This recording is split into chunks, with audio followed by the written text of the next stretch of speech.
Good morning and welcome to this WIOA Wednesday webinar.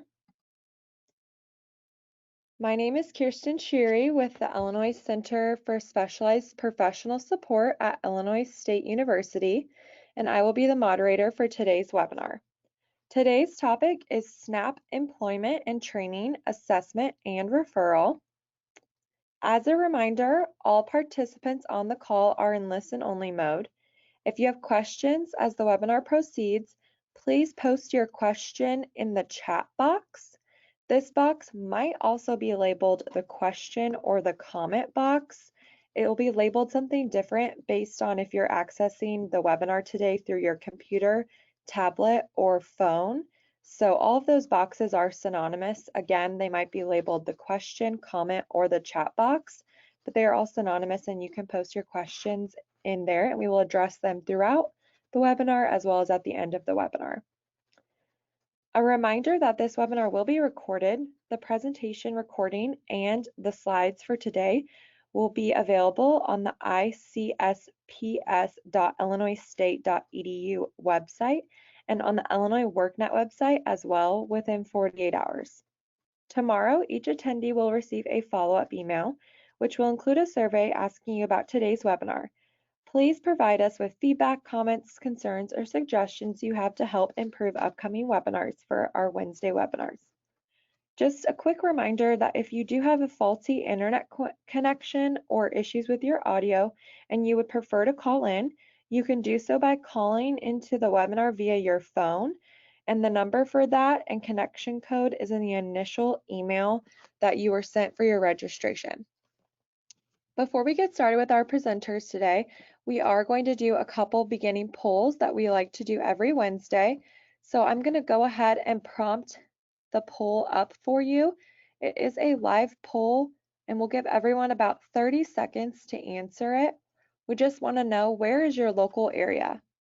We do apologize that there is only a limited amount of options.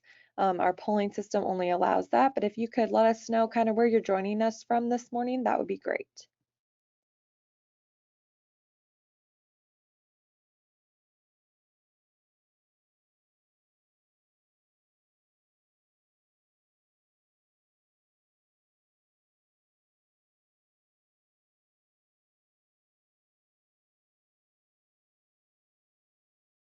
Okay, I'm going to go ahead and close the poll and share our results.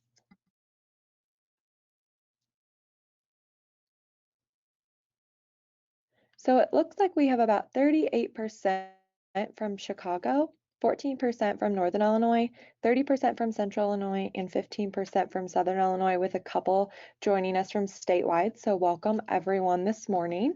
And then just one more poll. We'd like to know which partner you best represent. And again, we apologize for the limited options. If you'd like to be more specific, please comment in the chat box. We'd love to know where you're from specifically and what industry and field or what field you're representing today.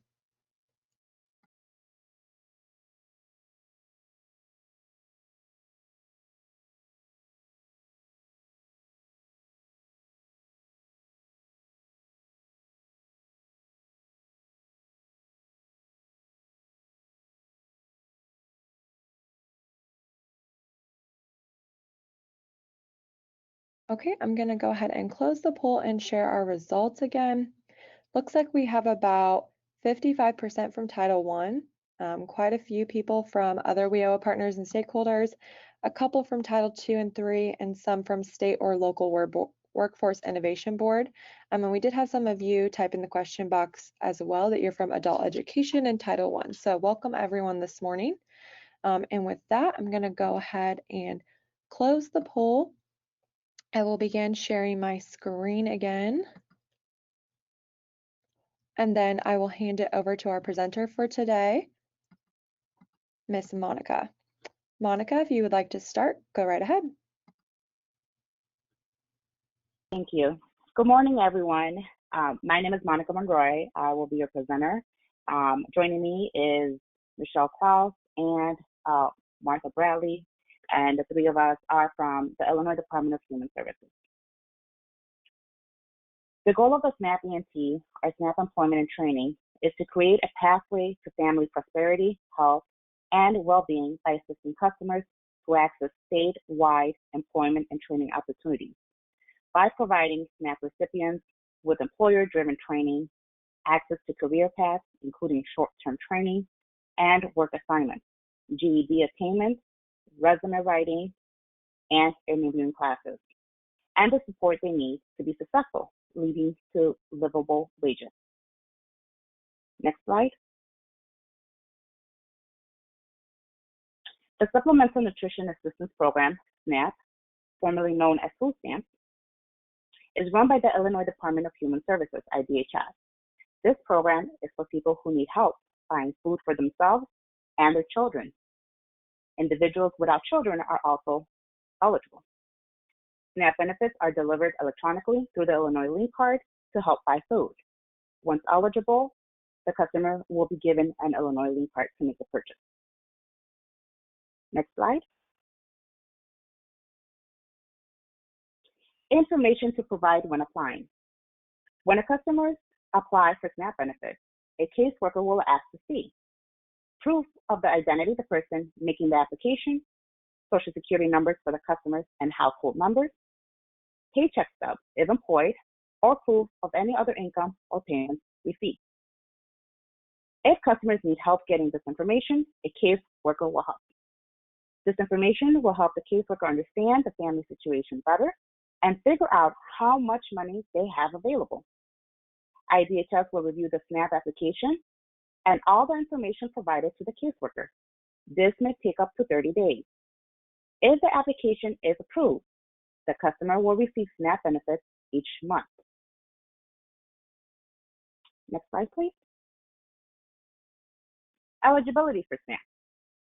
A customer may be able to get SNAP benefits in Illinois for themselves and their family if they are a United States citizen or meet certain non-resident requirements. And you could ask the caseworker about these requirements. And they also have to live in Illinois.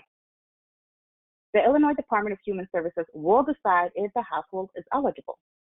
The household usually includes just the customer and their family. However, if other people live with the customer, they may also be included.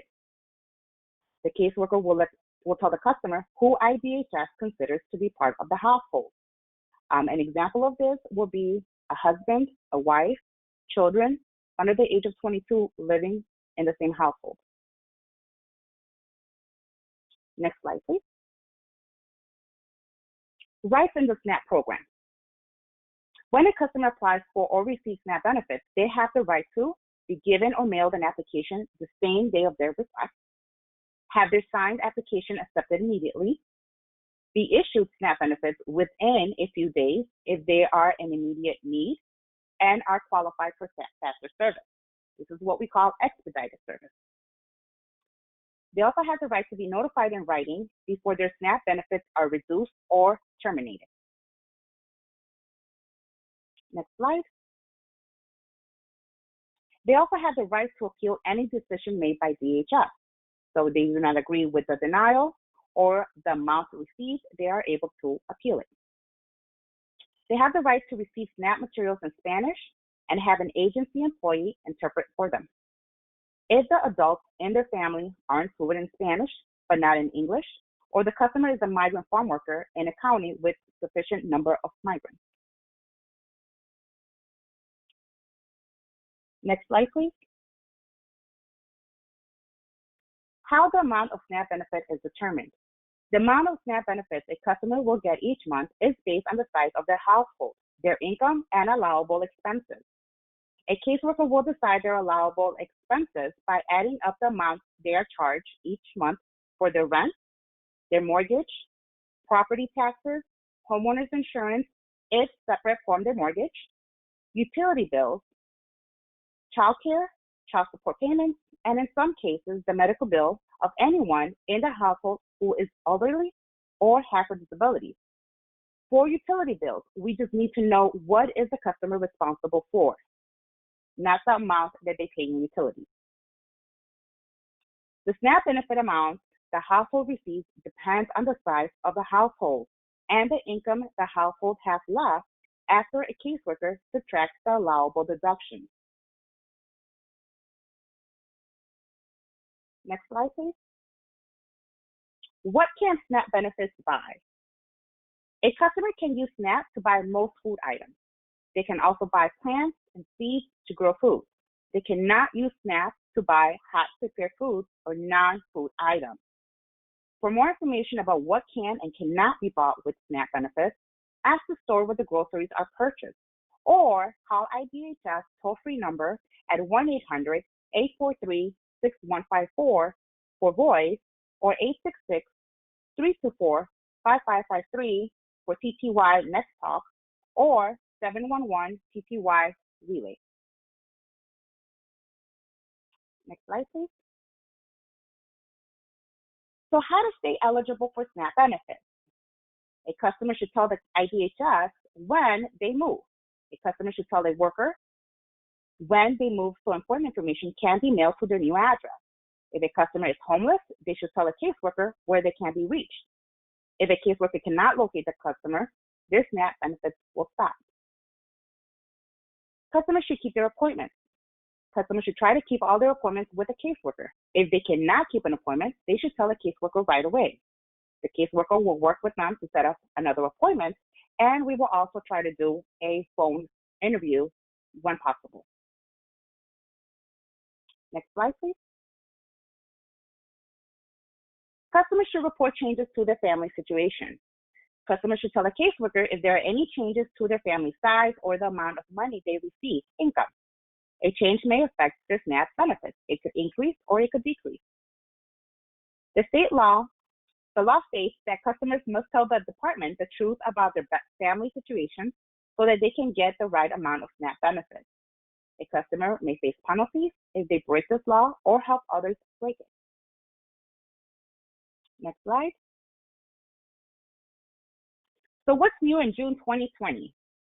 Beginning June 2nd, 2020, SNAP customers can shop online to purchase eligible food items with SNAP benefits using their Illinois Link card. The two retailers available for SNAP purchase online include Walmart and Amazon. Note, currently this is only available for SNAP food items. Online cash link transactions are not available at this time. So only food items with the Illinois Link card can be purchased. If you are receiving cash assistance, at this time you will not be able to make any purchase online. So at this time, I want to go ahead and stop and answer any questions that anyone might have. Michelle, any questions?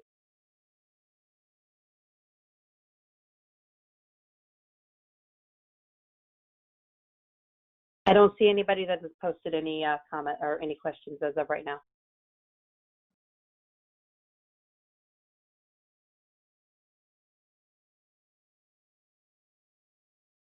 Okay, thank you very much. Remember, if anyone has any questions, you guys should drop them on the chat.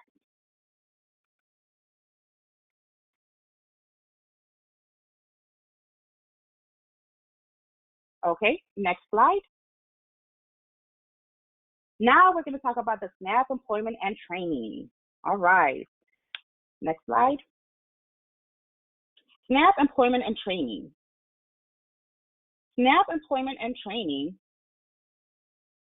provides an opportunity for SNAP recipients to obtain employer-driven training, access to career paths, and the support they need to be successful, leading to self-sufficiency. Illinois, for many years, has operated a basic employment and training program that mostly serves mandatory able-bodied adults without dependents, our ABOD. Now, our ABOD is someone who is 18 to 49 years old. They are receiving SNAP, and they do not qualify for an exemption. They also reside in DuPage and Cook County. They have to meet a work requirement of 80 hours weekly. So this is going to be discussed as we move along. Next slide. Our SNAP E&T assessment. So a change was made in 2019 that provided an option for IDHS to transition to a voluntary program which will offer services on a first-come, first-served basis to all SNAP recipients statewide who volunteer, except for those receiving TANF cash. TANF cash is temporary assistance to needy families, and they have a different work and training requirement. Next slide. The Family Community Resource Center, or FCRC, located in a county that does not have SNAP employment and training provider, is responsible for doing an assessment of the customer's work, skills, and education, and making appropriate referrals to a community-based organization of the customer's choice that can provide the service the individual needs to become employable. Next slide. A Family Community Resource Center in counties with a SNAP E&T provider will refer the customers to the provider. The SNAP E&T provider will then complete the assessment and make a referral to the appropriate entity that can best serve the customer's specific needs and track their progress. The provider will notify the FCRC once the referral is made and when the customer is no longer participating or not making any progress. Next slide. Who can volunteer? All work-eligible individuals receiving SNAP may volunteer to participate in the program, except for those receiving TANF cash. Again, TANF cash is temporary assistance to needy families, and they have a different requirement for work and training. Participants in the program must receive SNAP benefits in every month that they receive SNAP E&T services. Participants in the program are not required to be with a SNAP E&T provider. The redesign to a voluntary program eliminates the mandatory requirement to participate in SNAP E&T in counties that had an E&T provider. So before, SNAP E&T used to be mandatory, we went voluntary, so it has been redesigned for that purpose. Next slide. Assessment and employability plan. At initial application or redetermination, an assessment involves gathering the customer's background information and identifying barriers that affect their employment. A caseworker will complete an assessment of a customer who expresses an interest in the program during the initial application or redetermination interview. Next slide.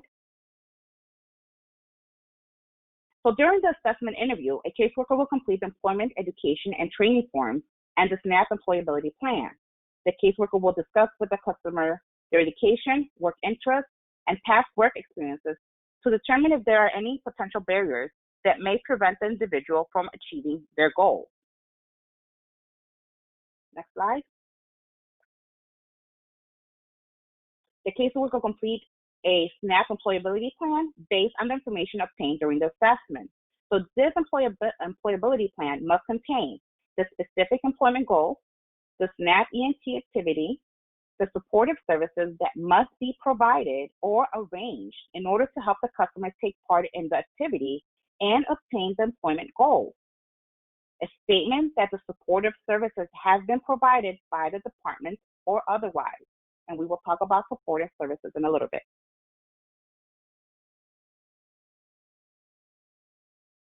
A caseworker will assist the individual in determining the most effective contracted provider, community-based organization, community college, university, or other outside entity of their choice for services that can best meet their needs. Note, the FCRC only assumes these duties if there is not a SNAP E&T provider within the county. If there is not a provider, the FCRC is responsible for managing the case and issuing supportive services. Next slide. So I'm going to stop right here and see if there's any questions, clarifications. This is Michelle, and the only question was in regards to the 80 hours. The work requirement is 80 hours per month. A couple questions were made whether that was per week or per month. It is an average of 20 hours per week for the work requirement, or at a total of 80 hours per month. And that was the only question. Thank you, Michelle. Okay, basic education. We're going to go into the different types of programs that our SNAP E&T customers can do. Our basic education, a customer in need of additional education may be referred to testing, counseling, and educational resources at public community colleges, adult education centers, or state or local agencies, or to programs which sponsor such activities, including English as a second language. Remember, our goal here is to make sure that the customer becomes self-sufficient. Next slide. So vocational training. The vocational training activity is for customers who will benefit from short-term training to obtain unsubsidized employment.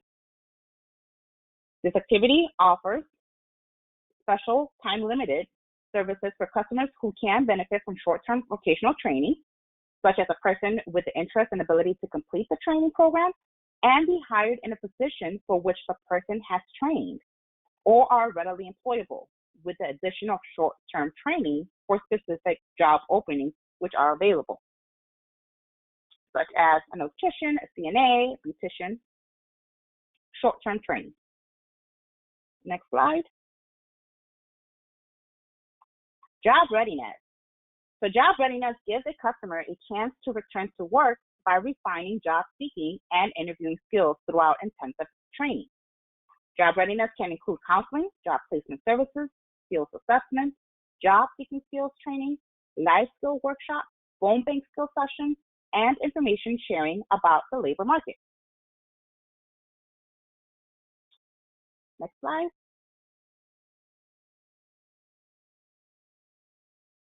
Supervised Job Search. Supervised Job Search is an activity where the customer will make contact with the employer in order to secure employment. Customers attend all scheduled meetings, including pre-arranged job skill workshops. The customer is sent a notice of all scheduled meetings. The meetings include a review of progress in completing the component requirements. Job seeking skills exercises are conducted during the meeting. Next slide. For work experience, a customer may participate in the work experience component to obtain a meaningful work experience or maintain or enhance existing employment skills. Unpaid work is performed for public or private, not-for-profit organization employers. Employers must not use SNAP E&T customers to displace employees. Next slide. Earnfare. Earnfare gives adult customers who receive SNAP benefits the opportunity to earn cash assistance and gain work experience. Earnfare participants may earn up to a maximum of $325 per month after completing their SNAP work-off hours. The SNAP work-off hours are participation hours in community workfare that are equal to the value of their SNAP benefit amount divided by the state minimum wage. So there's a state minimum wage, there's a federal minimum wage, and we use the state minimum wage. Next slide. Community workfare. Community workfare includes unpaid work for a person performs at a not-for-profit organization, such as a school, a church, or a government agency that has an agreement with IDHS. The person chooses their own placement with an approved organization, agency, with input from the worker, so we will assist them. Community workfare provides the person with employment skills and references that can help them get a job. Next slide. Community workfare.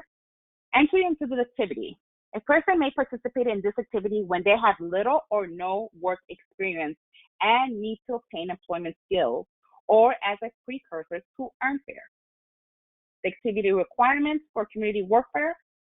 A person's monthly participation hours are based on the amount of SNAP benefits received divided by the state minimum wage. A person who participates in community workfare for the number of hours required meets the work requirements for SNAP benefits. Next slide.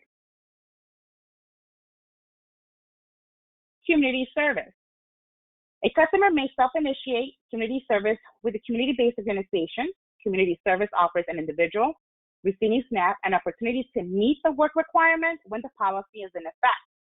The customer is required to work an average of 20 hours per week, 80 hours per month to meet the SNAP work requirement. So this is what we were talking about our able-bodied adults without dependents. Supportive services. Community service is a way for customers subject to the SNAP work requirements to meet the requirement. Note, since community service is not a component of SNAP E&T, supportive services cannot be issued. Next slide. Supportive services. Supportive services are intended to help the customer during their participation in any SNAP E&T activities to include employment. Participant costs should be reasonable and necessary to engage in a SNAP E&T activity. A cost is reasonable if, in its nature and amount, does not exceed that which a prudent person would pay under the circumstances prevailing at the time the decision was made to incur its cost. So some supportive services that we do offer are transportation expenses, job search expenses, mandatory fees for school, books, and supplies. So these are just some of the supportive services that we offer depending on the program that the customer is enrolled in. Michelle, do we have any questions right here? Yeah, we have a couple. One question was, how do people apply for SNAP? People can apply for SNAP by going online, mailing in an application, going to the local office. Any of those are available. Right now with COVID-19 and a lot of the offices being closed for people to come into, most of them are being online or being mailed in. Another question was, why is TANF recipients excluded from participation?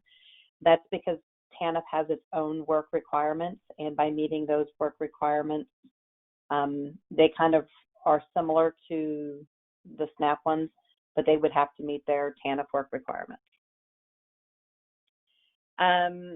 Someone wanted to know how the E&T is handled in Chicago. Most of the offices there have E&T individuals that process refer to providers that are available. There are some things that are done by central office, but that normally is between the provider and the FCRC that work together to get the services needed. And then the last question that I seen was, are supervised job search still valid, as most everything is done online? It is. The main change in that requirement is that it has to be supervised. In the past, job search was allowed by allowing the individual to just look for jobs, provide documentation that they applied for jobs. It now has to be supervised by an individual. They have to work with the person and supervise the work that they're doing. And those are the questions that I've seen as of now. Thank you, Michelle. So work provisions and sanctions. We are going to explain a little bit about work provisions, and I will be explaining the sanctions. So a customer who is participating in the voluntary SNAP E&T program and then later decides to stop cannot be sanctioned for non-participation. So sanction is basically like a penalty that the customer receives for not complying with a policy. So they cannot be sanctioned because this is a voluntary program. The participant can stop participation or choose another activity if they're not progressing. A sanction can only be imposed on the customers who are not exempt from the work provision. Next slide. So work provisions, what are they? So these individuals who are not exempt from our work provision, they have to register for work by receipt of the SNAP work registration notice, which means at the time of their application and every 12 months after initial registration, during the certification period when an exempt individual becomes non-exempt, they will be given the SNAP work registration notice.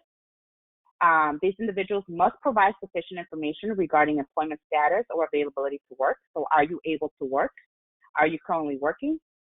If you cannot work right now, they have to cooperate with TANF work and training requirements if they are receiving TANF cash. Again, TANF cash, they have their own work and training rules that their customer will have to meet if they are receiving this type of assistance. TANF participants cannot participate in the SNAP E&T. Next slide. So the individual must also accept a bona fide offer of suitable employment. So if someone was offered a job and is suitable, they have to go ahead and they should take that job. They should also report to an employer to whom referred if the potential employee meets suitability requirements. A customer cannot voluntarily and without a good cause quit a job of 30 hours a week.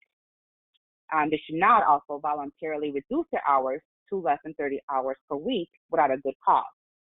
So if they go ahead and the customer does not, let's say the customer quits the job without having a good cause, the customer could be sanctioned. Sanction is a penalty, and the penalty comes in different stages. It comes in three different stages, which means the customer will be penalized between 3 to 6 months. Okay? Those are our work provisions, and these are the sanctions that we're talking about. Next slide.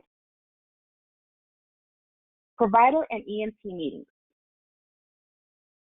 So the customer is now enrolled in a SNAP E&T, right? So what happens now? So a staffing is a case management and how IDHS staff and the provider assesses and supports a customer's progress in an activity. All participants must have a staffing. The FCRC and workforce development staff, along with the provider and other interested parties, will work together to help a customer who is not progressing get back on track. Remember, our goal is to make sure that the customer becomes self-sufficient. Other interested parties could include in the staffing maybe a conflict prevention service provider or other professionals who are involved in the customer's plan. We want to see the customer succeed. Next slide. If a participant is engaged with a provider for 6 months or more, a full staffing must be completed. A participant who is cooperating but not progressing should be evaluated at the time of the staffing to determine if a change is appropriate. We want to see why is this person not progressing, right? A staffing may be held in person or via telephone conference. A provider staffing should be scheduled monthly. A customer staffing is scheduled as needed. Next slide. So our temporary changes due to COVID-19, and please keep in mind that these might change. So Cook County and DuPage County have a temporary suspension of the SNAP work requirement policy in Illinois effective April 1st, 2020. This temporary suspension begins April 1st, 2020, and continues until the public health emergency declaration by the Secretary of Health and Human Services based on the outbreak of COVID-19 is lifted. So until we receive a notice, it is currently suspended. Staff will be notified when to resume the SNAP work requirement. Next slide. And we are in the end. So yay. Michelle, any questions? I think a couple just come in. Give me just a second to look at them.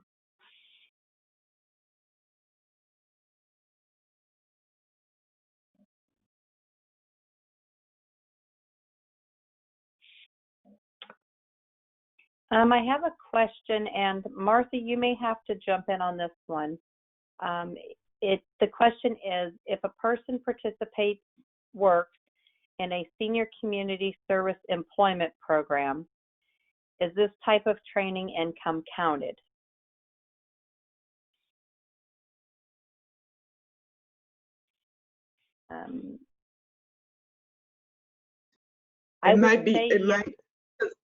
This is Martha. It may depend on what title it's under. I would have to have more information before I could possibly give an answer to that question. Or that we would have would be a work provision sanction. That would be an example if an individual is working and voluntarily reduces their hours below 30 hours. They voluntarily quit without a good cause. That would constitute a work sanction for work provision.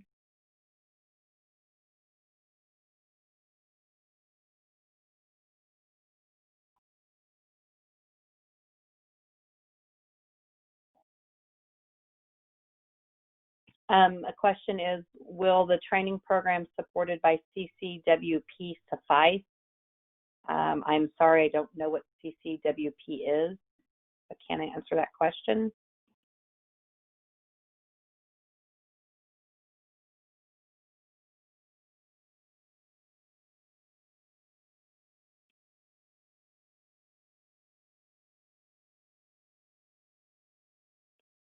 Another question is, how does SNAP program extend to NDHN?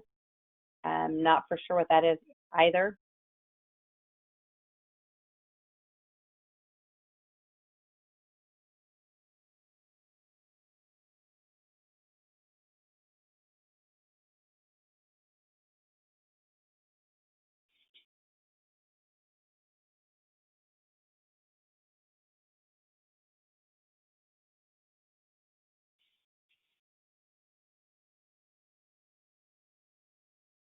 I'm looking through the rest of the questions here.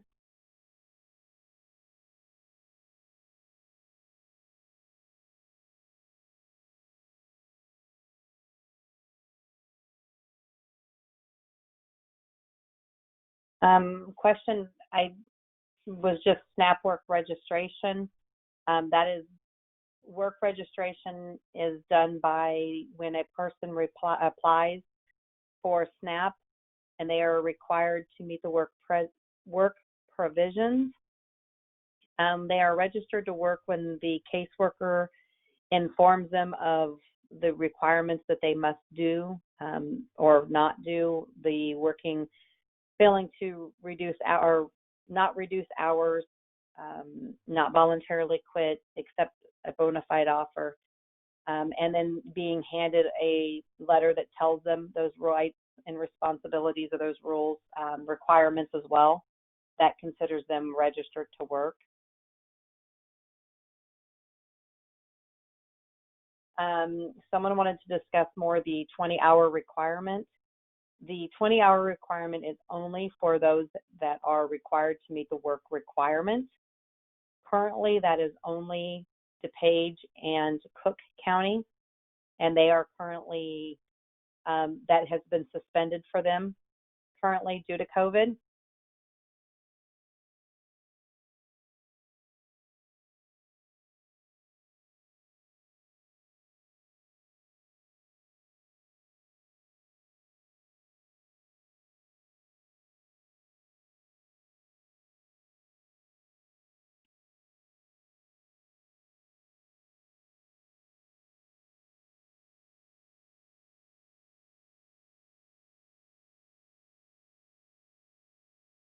Some of these, I'm not quite for sure what everyone's asking. They're just asking, making one individual comment or another.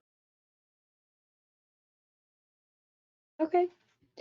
If you don't see any other questions you would like to address, again, attendees can always follow up questions. They can email our email at icsps.illinoisstate.edu.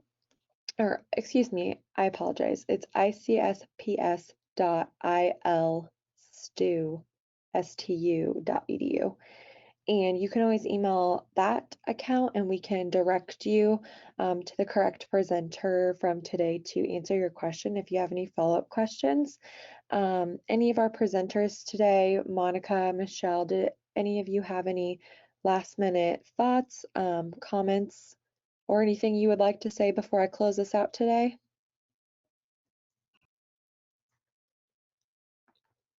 Yes, you can always go into our IDHS website. You could just look up Illinois Department of Human Services, and it will give you a lot of more information, more detailed information about our policies that's available to our customers and our providers. And you will also, if anybody is interested in applying for SNAP benefits, they will also be able to go ahead, and there's a link on there that they will be able to apply for benefits. Okay, great. And I just want to thank all of our presenters today for joining us. Martha, Michelle, Monica, Alexis, all of you from IDHS, all of our attendees today, thank you for joining us on your Wednesday morning. As stated earlier, you will receive a follow-up email tomorrow with a survey asking you about today's webinar. If you could provide us any feedback, we welcome all feedback to help us improve these webinars every Wednesday. And if you have any questions, comments, or concerns, please put that in the survey. And then also I did have a couple questions about the recording of this webinar and the slides. Those will be up on our website and the Illinois WorkNet website within 48 hours after today. So with that, I'm going to go ahead and close this out. Everyone have a great 4th of July weekend. Thank you for joining us and have a great rest of your Wednesday.